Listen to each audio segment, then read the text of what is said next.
Municipal કમિશનરને પત્ર લખ્યો હતો। વરસાદી ગટરમાં ડ્રેનેજના ગેરકાયદેસર કનેક્શનો દૂર કરવા મેયરે રજૂઆત કરી હતી। પાલિકા કમિશનર દ્વારા આ પત્રનો અમલ કર્યો હોત તો માસૂમ કેદારને બચાવી શકાયો હોત। મેયર દક્ષેશ માવાણીએ ઓગસ્ટ 2024માં પત્ર લખ્યો હતો। ચૂંટાયેલા પ્રતિનિધિનો અધિકારીઓ સાંભળતા નથી તે અહીંથી સાબિત થયું છે। ધારાસભ્યો અને કોર્પોરેટર દ્વારા પણ અગાઉ અધિકારીઓ સામે સવાલો ઊભા કર્યા હતા। વરિયાવ વિસ્તારમાં 2 વર્ષના કેદારનું મોત થયું છે। હજી માતા પિતાના આંખના આંસુ સુકાયા નથી, ત્યારે હાલ સુરત મહાનગરપાલિકા શું કરી રહી છે, પોલીસ શું કરી રહી છે, તે તમામ લોકો પર સવાલો ઉઠી રહ્યા છે। 4 જેટલા અધિકારીઓને સોકોઝ નોટિસ પણ આપવામાં આવી છે। તમામ બાબતે આપણી સાથે વાત કરવા માટે સુરત શહેરના મેયર દક્ષેશ માવાણી છે। દક્ષેશભાઈ, આપ જણાવો, જે રીતે આખી ઘટના બની, સૌથી પહેલા આપ એને કઈ રીતે જુઓ છો? કેટલું હચમચાવી દેનારી આ ઘટના છે? ઘટના ખૂબ જ દુઃખદ ઘટના છે અને પરિવારને હું સંવેદના વ્યક્ત પણ કરી હતી। બાળકના પિતાને પણ સ્મિમાનજને મળ્યો હતો। ત્યાર પછી કમિશનરશ્રીને મેં અને ચેરમેનશ્રીએ સંકલન કરીને આદેશ પણ આપ્યો છે। આ ઘટનામાં કોઈ પણ અધિકારીઓને બચાવવા નહીં આવે। જે કોઈ પણ કસૂરવાર હશે તેના ઉપર કાયદેસરના પગલાં ભરવામાં આવશે। દક્ષેશભાઈ, જ્યારે શરૂઆતમાં સમયમાં બાળક પડ્યો, ફાયર વિભાગને નકશો પણ નહોતો આપવામાં આવેલો, કારણ કે જો નકશો આપતે તેમની ગોબાચારી બહાર આવી જતે, જે ખોટા કનેક્શનો આપેલા છે તે તમામ વસ્તુ બહાર આવી જતે અને તેમને તેમની ભૂલ છુપવા માટે આજે 2 વર્ષના કેદારનું મોત થયું છે। શું પગલાં ભરાશે?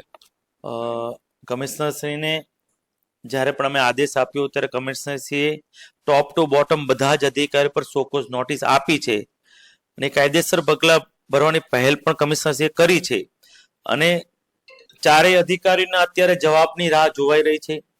જવાબના અંતે જે કોઈ અધિકારીઓ ઇન્વેસ્ટિગેશનમાં કસૂરવાર હશે, કમિશનરશ્રી તેમાં ખૂબ જ ચોકસાઈથી નિષ્પક્ષ તપાસ કરી રહ્યા છે। એટલે અમારી બધાની નજર પણ કમિશનરશ્રીના 4 અધિકારીના જવાબ આવશે એના પરથી આધાર થશે। જે કોઈ અધિકારીઓ આમાં હશે એને બક્ષવામાં નહીં આવે। દક્ષેશભાઈ, એ પણ વાત ચાલે, તમે અગાઉ પણ કોઈ પત્ર લખ્યો હતો કમિશનરને ને એમાં હજી કામગીરી નથી થઈ એવું લાગી રહ્યું છે। ના, એ મોન્સૂનના પીરિયડમાં જ્યાં પાણી ભરાણા હતા અને અમારી સ્ટ્રોમ ડ્રેનેજ હોવા છતાં પણ પાણી ભરાણા હતા તો ત્યાં અમારે ધ્યાને આવ્યું સ્ટ્રોમ ડ્રેનેજમાં ઘણા લોકોએ ડ્રેનેજના કનેક્શન જોડ્યા હતા। કમિશનરશ્રીને ત્યારે અમે ધ્યાન દોર્યું, અમે જે પોઈન્ટ આપ્યા હતા ત્યાં કમિશનરે જે તાત્કાલિક પગલાં ભરી એનું નિવારણ લાવવામાં તે સમય આવ્યો હતો।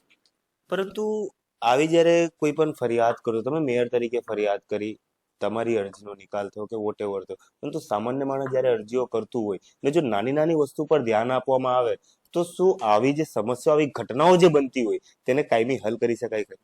હું આપની વાત સાથે સહમત છું। આવનાર સમયમાં ચેરમેનશ્રીએ પણ એક જ વીકમાં આવી ઘટના નહીં બને આખા સુરતનો રિપોર્ટ બધા જ ઝોનમાં મંગાવ્યો છે। ફરી એકવાર આવી ભૂલ નહીં બને તેની માટે ચોક્કસ અમે તકેદારી રાખશું અને આવનાર સમયમાં આવી ભૂલ જો કોઈ અધિકારીઓ થઈ હોય તો તેને બક્ષવામાં પણ નહીં આવે।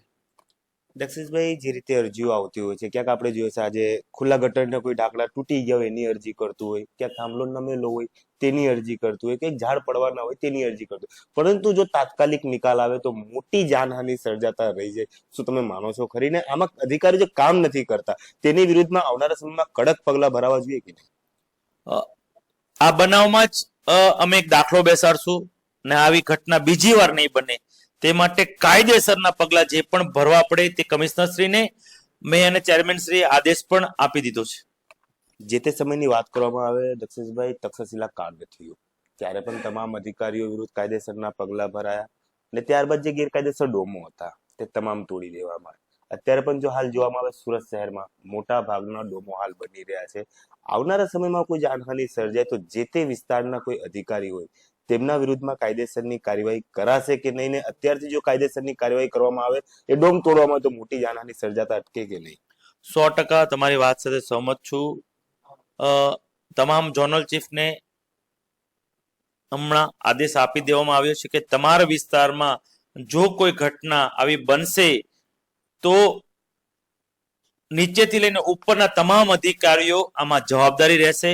આ વખતે પણ કમિશનરશ્રી દ્વારા ખૂબ જ ચોક્કસ અને ગંભીર રીતે તમામ અધિકારીઓ પર પગલાં ભરવા માટે તમામ અધિકારીઓને ટોપ ટુ બોટમના અધિકારીને સોકોઝ આપવામાં આવી છે।